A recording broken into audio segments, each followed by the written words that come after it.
everyone, welcome back to Melissa's Kitchen Table. Tonight I am going to show you guys and test out if you can really cook steaks in the air fryer. So if you look online, there's a lot of pictures.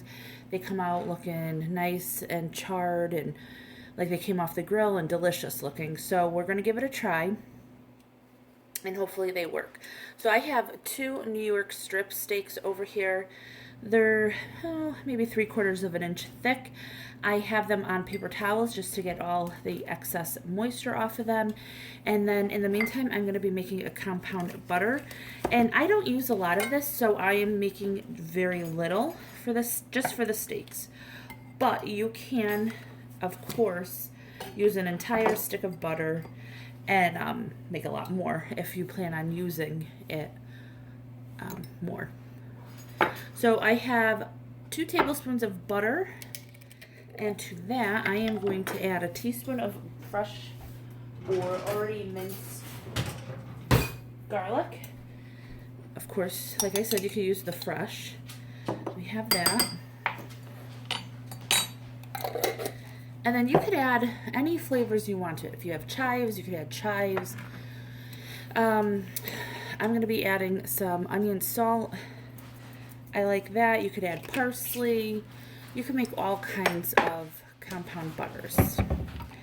So this is just super, super easy. And you could omit this step too if you don't want to do this. That's up to you.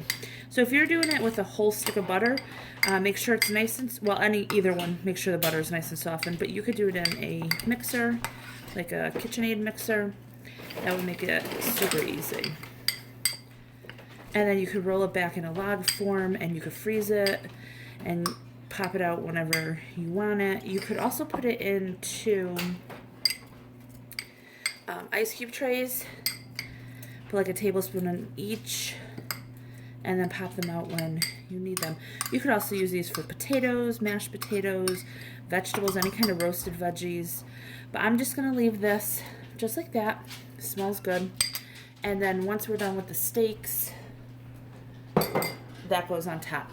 So for the steaks here, make sure you take them out about a half hour before you're going to cook them. You don't want them super cold. And to these, I'm just going to use a little bit of olive oil. And again, in the air fryer, you don't want anything super greasy. You want very little oil. That was probably a teaspoon, if that, on each.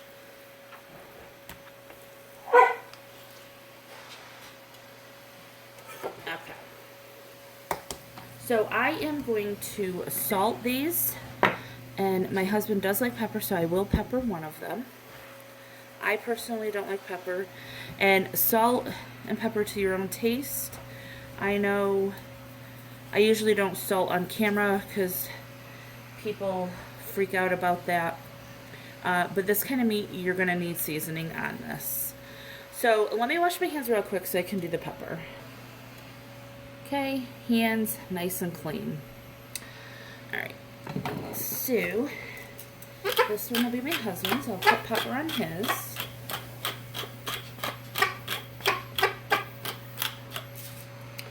And you can put whatever else you like on it.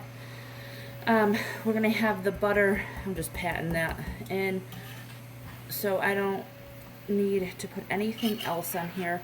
And these are really, really good quality steaks, and that helps a lot too. And it's a good cut of meat as well. You could cut the fat off before. It's up to you.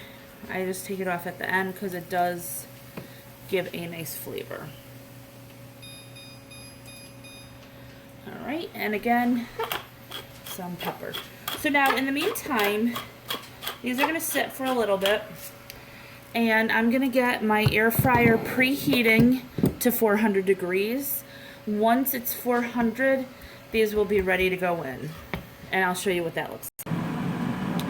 Okay, as I said, I have my air fryer going. It's at 400 degrees. You can see I have my basket here. I'm just going to put the steaks in. Now I'm going to cook these at 400 for 12 minutes total, and you're gonna flip halfway through. So 6 minutes from now, I'm gonna flip them, and then I will show you what the final product looks like, and we'll see if it's something I'll do again, if it's worth it.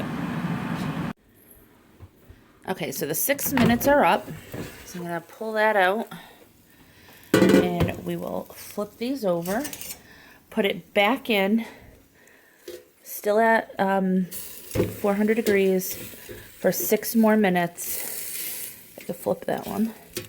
And then we'll let them rest for 5.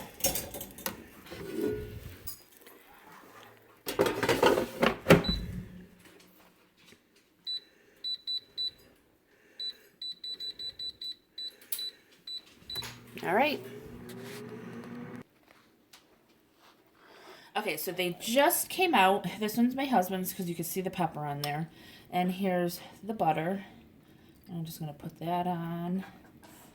And it will melt.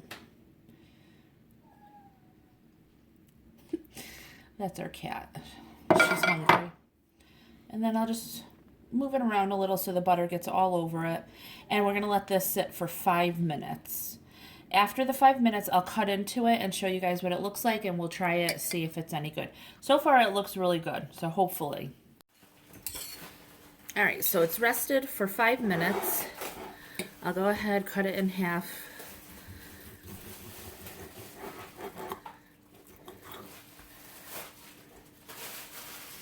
That looks good. That's cut perfectly. Cooked perfectly. We'll try a little piece.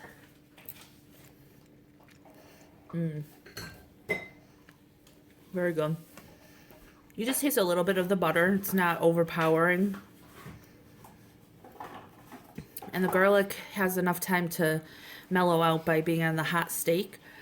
If you don't like raw garlic, you could always use a garlic powder. That would be good too. So overall, I would do this again, especially in the winter. Like tonight, we're having a snowstorm. So we didn't want to, you know, go on the grill, put it outside on the grill or anything. So I would definitely do that again. It's a thumbs up in my book. So I hope you guys enjoy this video. If you do, please give it a thumbs up, hit subscribe and share, and I'll talk to y'all next time. Bye.